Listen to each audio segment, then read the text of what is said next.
ఒక్కసారి కూడా కడుక్కోండి, నాకు సాయం చేస్తారని ఆశిస్తున్నాను. ఈ పాప వచ్చేసి JEE లో మెయిన్స్ ఆల్ ఇండియాలో 13 లక్షల మంది ఎగ్జామ్స్ రాస్తే దాంట్లో ఈ అమ్మాయికి 978 ర్యాంక్ వచ్చింది.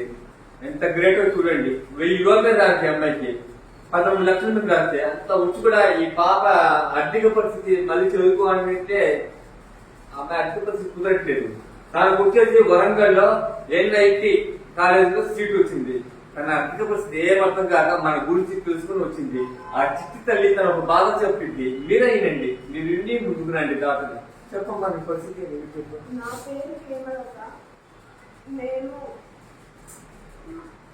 అసలు నాకు చదువు అంటే చాలా ఇష్టం. నాకు NITలో చదవాలనే ఒక పెద్ద కోరిక. కానీ మా ఇంట్లో పరిస్థితులు ఏం బాగాలేవు. నాకు సరిపడ కోచింగ్ తీసుకునే డబ్బులు కూడా లేవు. కానీ నా వంతు నేను ప్రయత్నం చేద్దామని ఇంటర్ చదివేటప్పుడే నేను దానికోసం ప్రిపేర్ అయ్యాను. నాకు NIT వరంగల్లో వచ్చింది.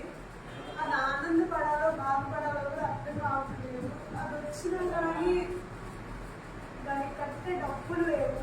ఇంట్లో పరిస్థితులు ఎలా ఉన్నాయంటే అమ్మ రోజు కాలేజ్కి వెళ్ళి చుంటున్నా కానీ అది మాకు తినడానికి సరిపోవట్లేదు.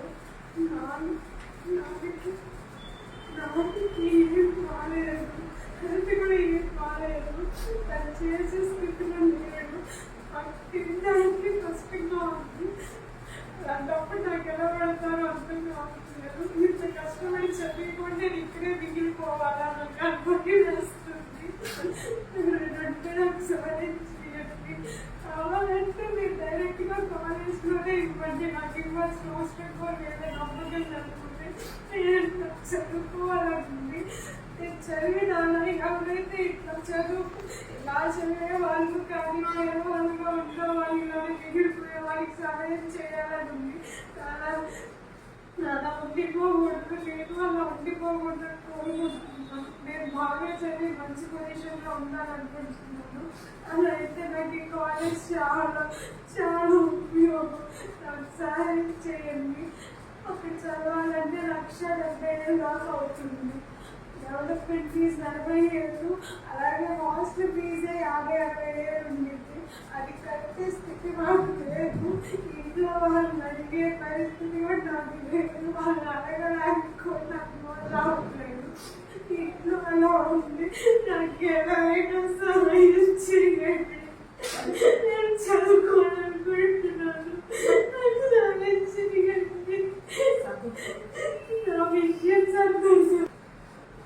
ఈ చదువు తల్లి కాపాడటం దయచేసి మీరు అర్థం చేసుకుని ఈ చదువు తల్లికి నేరుగా ఫీజు కాలేజ్ చెల్లించిన అప్పుడు పాపం తన చేతి ఇవ్వటం. ఈ చదువు తల్లి ఒకే మాట వస్తుంది, నేను చదువుకుంటాను, నేను చదువుకొని లేట్ వచ్చేటప్పుడు నాకు అలాంటి భేదాలు కూడా నేను చదివిస్తాను. నేను పాపం ఇప్పుడే చెప్తుంది అమ్మాయి. ఇంత చిన్న వస్తుంది అంత మంచి మాట చేస్తున్న చిట్టి తల్లికి దయచేసి ఆదుకోని పాపం.